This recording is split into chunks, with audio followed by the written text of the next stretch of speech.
Hello everyone, it's Blue. We got Legend of Zelda Tears of the Kingdom gameplay. I'm really hyped for Tears of the Kingdom. I really loved Breath of the Wild. I did have some concerns about like weapons and the whole them just being destroyed, even the Master Sword when you use them too much. I even read an article once that they said they were going to get rid of the Master Sword. I hope that's not the case. But let's hop into the gameplay trailer and see if any of that is going to be true, or even like an inkling of what this game's going to be like and how hyped I should be for it, or everyone else for that matter. Hello everyone, I'm Eiji Aonuma, producer of the Legend of Zelda series. Love this man. First, I have some news. Development on The Legend of Zelda Tears of the Kingdom is now complete. Thank you very much for I waiting. did pre-order this, by the way.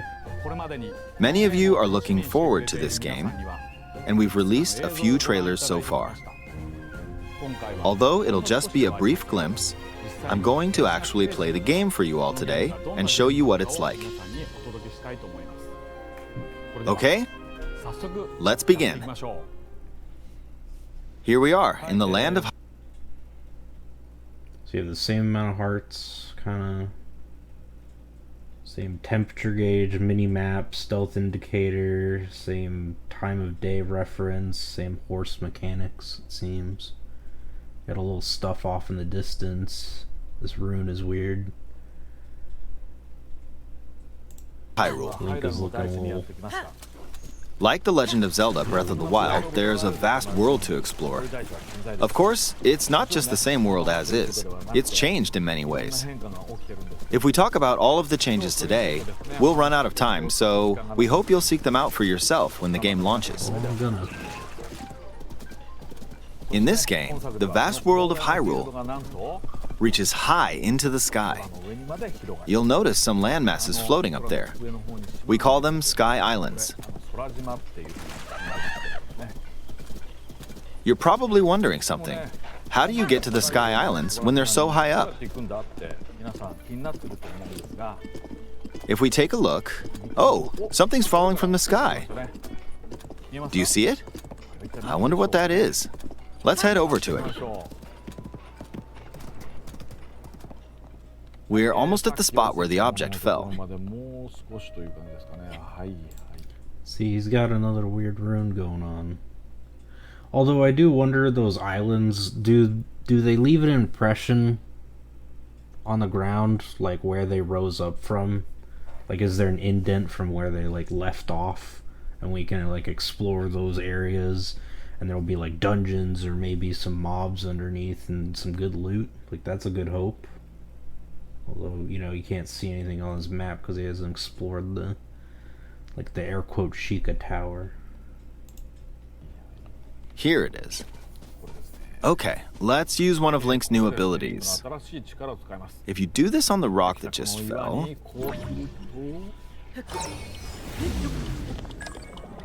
Look, it started rising. This power is known as Recall, which rewinds an object's movement. Since I just used Recall on the fallen rock, I can now rise into the sky. We're a lot closer to the Sky Islands. Let's use the paraglider to reach one of them. There are a few other Sky Islands floating here too. This glider is different. I made it. There are lots of ways to reach the sky. I can't wait to see videos of like how to farm the dragon teeth and not the teeth, the claws, the horn, the scales. Oh boy, I can't wait. Farming dragons. It's gonna be another YouTube content. Islands, so we hope you'll try a few different methods. Okay, now we're on a slightly bigger Sky Island. Just like on the surface, there are several man-made structures. Some trees are also growing here. You won't see many of those yellow trees on the surface, though. Let's walk around for a bit.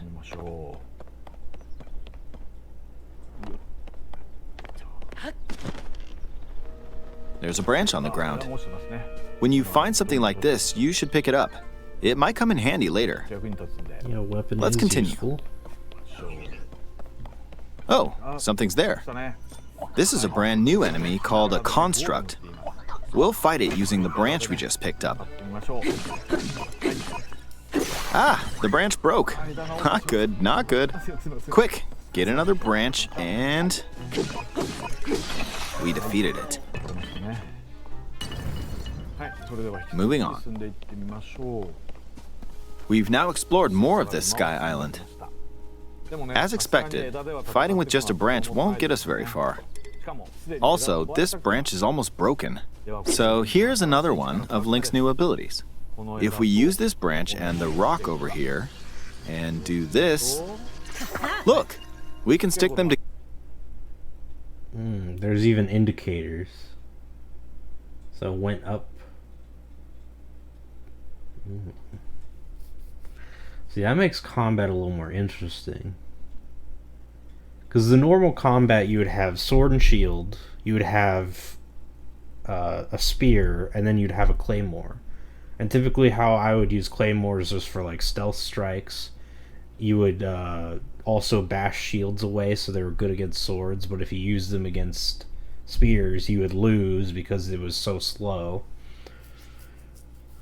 Like there was a triangle, like spears got beaten by swords, claymores were beaten by spears, and swords were beaten by claymores. This is going to change up everything. I want to know the possibilities for this. Like, could you put a bomb on a stick? You know, just blow people up and yourself at the same time? That would be fun. Together, we created a makeshift hammer. This is called fuse. You can stick objects together to create new weapons with various effects. Let's take on another construct with this fused weapon. We're dealing with two of them at once. Oh, we beat one. The weapon's attack has definitely improved. Yeah, the durability looks increased as well. Like, I want to know, like, does it refresh the durability? Does it increase the durability? Like, what are going to be the best weapon combinations for maximizing durability and damage? Like, what's the most efficient? I could see a full-length guide on that. That would be nice. The other branch broke, but this weapon has much better durability. Yeah. You can do all sorts of things by experimenting with the fuse ability. You can fuse two weapons, for example. If we take this long stick and fuse it with a pitchfork, we can create a weapon with a much longer attack range. It looks so goofy.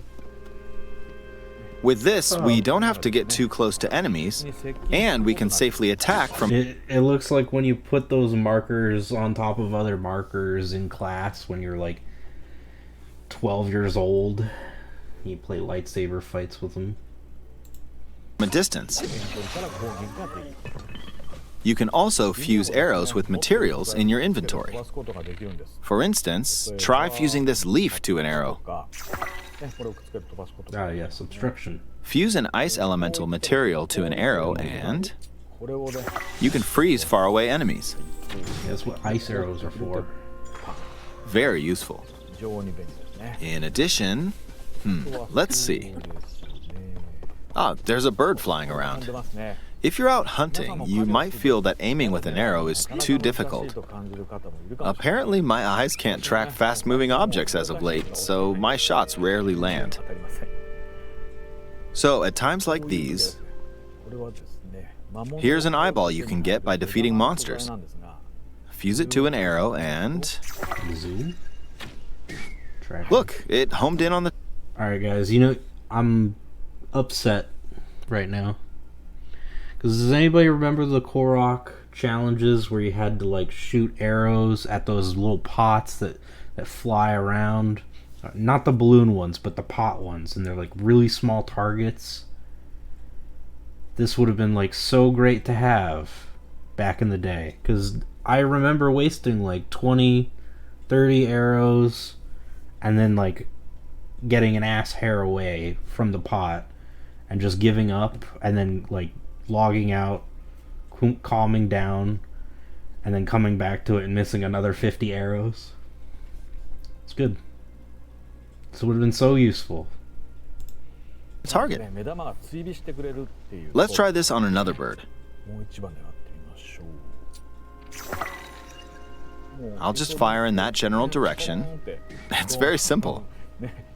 Depending on what you stick together, the fuse ability could also be beneficial for hunting. I fused a mushroom to my So shield. goofy. Now, you're probably wondering if this has any use. Well, this Probably. mushroom is actually a puff shroom. One would hope. Let's fight an enemy with this. I blocked with the shield. Okay, there's smoke now. The enemy's lost sight of Link, so attack! Nice. Even if you struggle with combat, you can take down enemies using similar methods. In the previous game, you'd usually get powerful weapons by defeating strong enemies. But in this game, fusing even the weakest weapon with something else could turn it into a useful weapon. There are even more gameplay options for sticking things together. Let me demonstrate. Some of the Sky Islands even have rivers. We'll want to cross this one, but swimming across it, well, the river's too wide for that. We need a boat. Of course, there isn't anything that resembles a boat around here. So, we'll lift up this log and attach it to a second log. Let's do one more. We'll bring this over Here here. it is. Say rotate hold. Finally, we can rotate objects we picked up with magnesis, guys. Well, not just magnesis, because these are wood. Here and attach a third log. It's a makeshift raft. This is another new ability called Ultra Hand. Even though the logs are currently attached, they can be detached. Let's modify the shape of the raft. You can always attach things or detach them like this. Somebody's gonna make Penis Raft 9000. Somebody's gonna do it. Quote me now.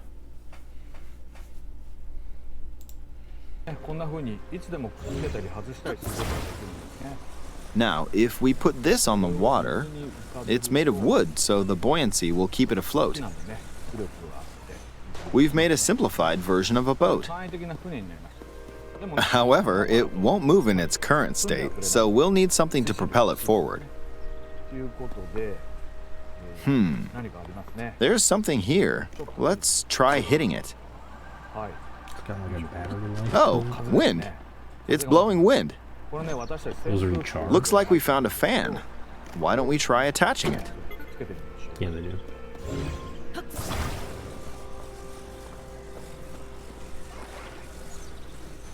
We'll attach another one. This should make the boat well balanced.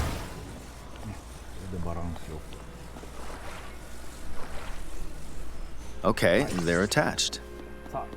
Alright, let's try moving the boat. Hey, it's moving. It's sailing pretty fast with the wind from the fans. Since we added 2 fans, we should be able to cross the river in no time. You know, he could just done like the bomb trick in the first Breath of the Wild and been over that gap in like 0.5 seconds. Or even like popped on the Zora suit and just swam. Unless like these rocks are like unclimbable or something. Maybe. I just see this as like Banjo-Kazooie nuts and bolts, where it's just unnecessary in various moments. Like, it's cool and all, like I definitely liked the idea of like Banjo-Kazooie nuts and bolts, but the execution was absolutely abhorrent. So like maybe Breath of the Wild will, or Tears of the Kingdom will do it better. Alright, we reached the other side. Alright, we reached the other side. You could talk to him. There's gonna be friendly NPC, like friendly constructs. Okay. In the most recent trailer, we showed scenes of Link riding a large car and a flying machine. Those vehicles actually aren't in the game from the start. Instead, you'll be able to freely craft them on your own. There are all sorts of objects you'll come across in this game. And depending on how you use your imagination, you can do a lot with them. So, try crafting different things and explore this world at your leisure. There are even more new abilities. Take this building over here. Okay, watch this. Look, I passed right through the ceiling. This new ability is called Ascend. If you're in a place with a ceiling, you can go through to the floor above you. It's neat. There are some restrictions, but what's great about this ability is that as long as there's a ceiling, you can use it anywhere. For example, this place has a cave with a hill right above it. If we use the ability here,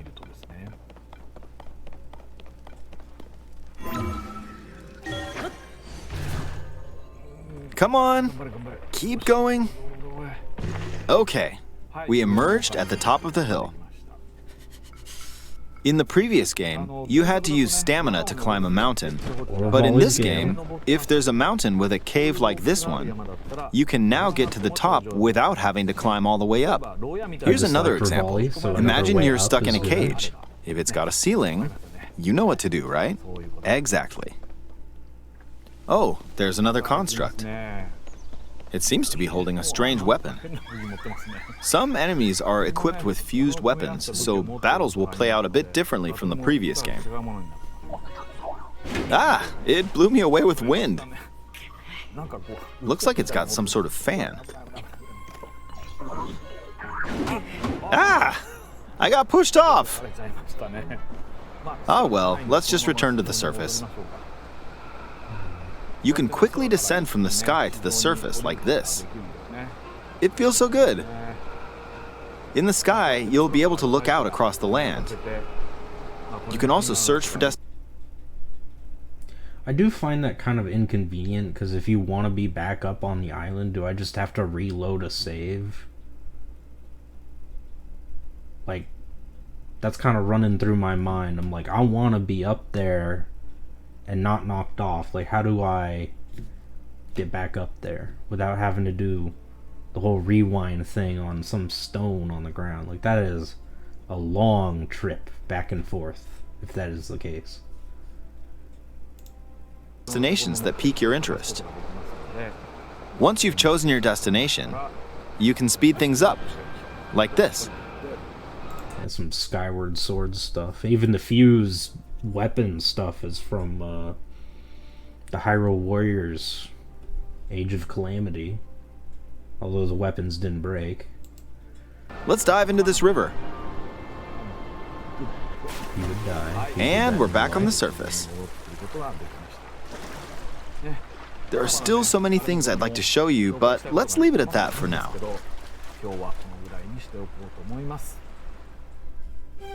What did you think?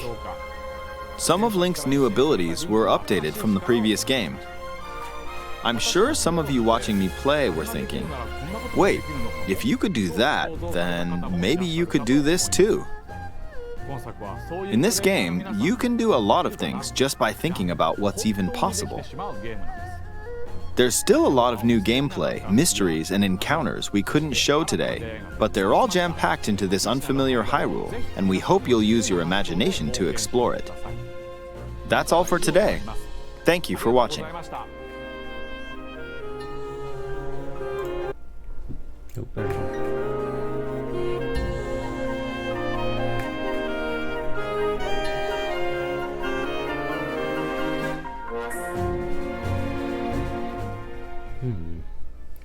Definitely leaves me with a lot more questions than answers. Like, I definitely saw a guy in Breath of the Wild defeat a Lionel with just throwing rocks at it. So I could see some goofy shenanigans happening in this one. I can't wait for that that to happen too.